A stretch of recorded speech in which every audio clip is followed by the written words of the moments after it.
Hello. Thank you all for letting me join through video.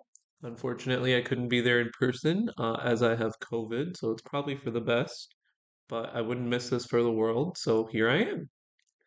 My name is Samad. I am a community organizer, and over the last 5 years, I've had the pleasure of working on progressive legislation across the state of Michigan and nationally. And honestly, if it wasn't for Nathan Dannison, I probably wouldn't even be a community organizer.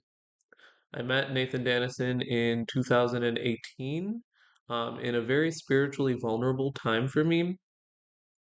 Um, I was a young 21-year-old at the time, and as young people often are, I was very cynical about my faith.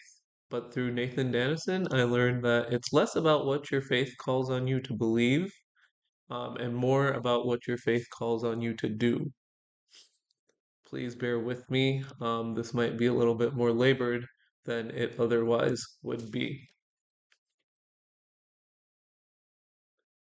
So, this passage talks about the Islamic concept of rizq. Rizq is an Arabic word we often use to talk about money or sustenance, but rizq goes beyond material possessions like food or wealth.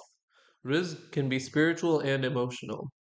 The actual definition of the word rizq means something that is apportioned, distributed, or granted. In other words, our sustenance, whether that is physical or spiritual, is provided by Allah. The Quran says, قُل لَن يُصِيبَنَا إِلَّا مَا كَتَبَ اللَّهُ لَنَا هُوَ مَوْلَانَا وَعَلَى اللَّهِ فَلْيَتَوَكَّلِ الْمُؤْمِنُونَ. In English, that translates to, say, never will we be struck except by what Allah has decreed for us. He is our protector, and upon Allah let the believers rely. Reading this passage from Luke, it is clear that the concept of rizq is not lost on any of God's children, be they Muslim or Christian. Another Muslim concept that comes to mind when I read the passage is sabr. Sabr translated literally means patience, but it's much more than that. It is endurance, restraint, positivity, and steadfastness in the face of overwhelming adversity. Allah tells us to have sabr because we will only get what rizq He has provisioned for us. When my family moved here 18 years ago, we had nothing to our name but our faith in God and our faith that He will provide. Luke 12:24. Consider the ravens. They neither sow nor reap. They have neither storehouse nor barn, and yet God feeds them. Of how much more value are you than the birds? It wasn't an easy time being Muslim in America. In 2005, under the chilling shadow of 9/11, the country was fresh at war and ICE popped out of existence seemingly overnight. We had not even been here for a full year when ICE raided my father's place of work. It was the last time that I saw him. This level of adversity almost broke us, but with immense sabr, we carried on knowing that God will provide what He has provisioned for us. Without my father, I grew up at my mosque. I was raised by a village. I studied Quran and the teachings of the Prophet Muhammad sallallahu alaihi wasallam extensively in the years that I spent there. I even memorized 1/10 of the Quran, and the Quran is quite long. Despite all of this, I did not feel the presence of God and the teachings of God in action until the day I met Reverend Dannison. By the time I met Nathan in 2018, we were at the end of our rope. The situation seemed helpless. After many years in court, my mother had received a final order of deportation from ICE. We had spoken to countless attorneys, and they had all told us that there was no path forward. We had weeks before she was scheduled to be uprooted from her community in Kalamazoo, Michigan, and sent all the way to Pakistan, a country that she barely even knew. A lawyer told us to reach out to Nate as a last resort, so we did. We were apprehensive walking into this gaudy downtown church, but not only did he extend the protection of his community and congregation to my family, he went all the way to Detroit with us for my mother's final check in with ICE. I remember he was crying when he saw the deplorable conditions inside that facility. I jokingly nudged him and I said, "First time, huh?" But it was an incredibly moving moment for me. Growing up with the personal shame of being undocumented, it was transformational for me to see this white man with seemingly no connection to us come all the way across the state and be moved to shed tears for what was happening. He turned my private shame into public outrage. And all it took was for one pastor to take a stand and say that this is unjust, and the federal government folded. We took sanctuary at First Congregational Church, and we were welcomed with open arms by all of the congregants. Thousands of people in Kalamazoo came behind my mother's cause under Nathan Dannison's fearless leadership. It was the first time I had seen faith in action. This guy's faith in God called on him to take action, and the community followed in his step. Luke 12:23 reads, "Life is more than food, and your body is more than the clothes you wear." God is telling us that we are not here on this earth to pay taxes and die. Just like the birds, our rizq is provided. Later on in Luke 12:31, Jesus says, "Instead, seek his kingdom, and these things will be given to you as well." What is God's kingdom? I have seen many Muslims fall into this trap of believing that God's kingdom is a sanctuary way up in the sky that we will see in the next life, but that is not the case. Everything you touch, everything you see, and everything that you feel was created by God and therefore exists within her kingdom. In Matthew 25:35, Jesus says, "For I was hungry, and you gave me something to eat. I was thirsty, and you gave me something to drink.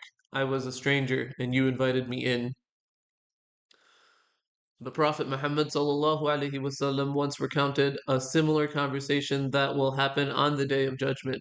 He said, "On the Day of Judgment, Allah will say to a man, 'O son of Adam, I was hungry and you did not feed me.' And the man will say, 'How could I feed you? You are the Lord of worlds.' And Allah will say, 'My servant so and so, son of so and so, was hungry and you did not feed him. Had you fed him, you would have found that reward in me.'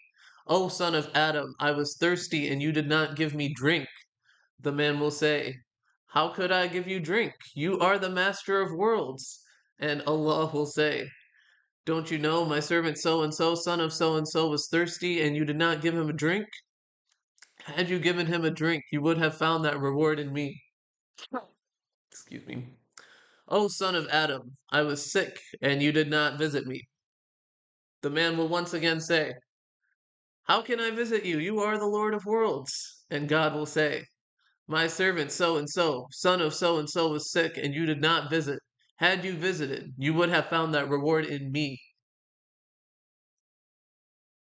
Through the teachings of Jesus Christ and the Prophet Muhammad ﷺ, you can see pretty clearly that we as children of God are called on to do more than thoughts and prayers. We are called on to love each other, and even more than that, we are called on to build community.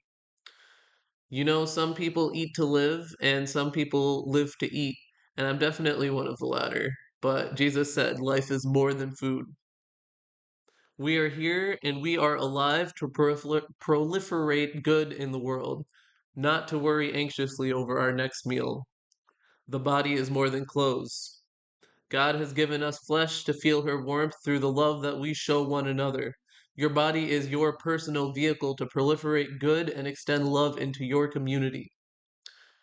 Nathan showed me not through thoughts and prayers, but through tangible actions that we are here on this planet to take care of one another and to do good. This divine call transcends identity.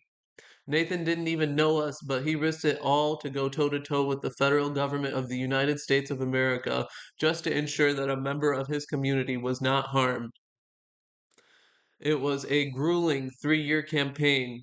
We faced down death threats. We were met with apathy. We were told nothing could be done under the Trump administration. Many, many times my mother and I discussed just packing up and leaving. I am sure this was felt hardest of all by Nathan, who brought this whole thing together and led us through this period of immense uncertainty, but he never cracked. His faith in God and faith in following God's divine call to protect your community was the only way forward, invigorated the entire congregation. With their support in 2021, we finally got word that we would no longer be persecuted by ICE. Today, I am so elated to tell you that you are all joined by my mother. At the end of this passage, Jesus tells us, "For where your treasure is, your heart will be also." In other words, that which you covet the most will define your values. If the thing you want most in the world is money, you might grow to be morally flexible about exploiting others to get it. If the thing that you love the most in this world is your country, you might turn a blind eye to the atrocities your nation commits abroad. If your treasure is in God's kingdom, and by extension in community, your heart will also be in God's kingdom. I will leave you with one last teaching from the Prophet Muhammad sallallahu alaihi wasallam. He said, "Whoever among you sees evil, let him change it by his hand. And if he cannot do so, let him change it by his tongue. And if he cannot do so, let him change it by his heart, which is the weakest level of faith." Brothers and sisters, we live in a time of unprecedented Islamophobia, xenophobia, and bigotry. I am here to share with you the uncomfortable truth that silence sides with the oppressor.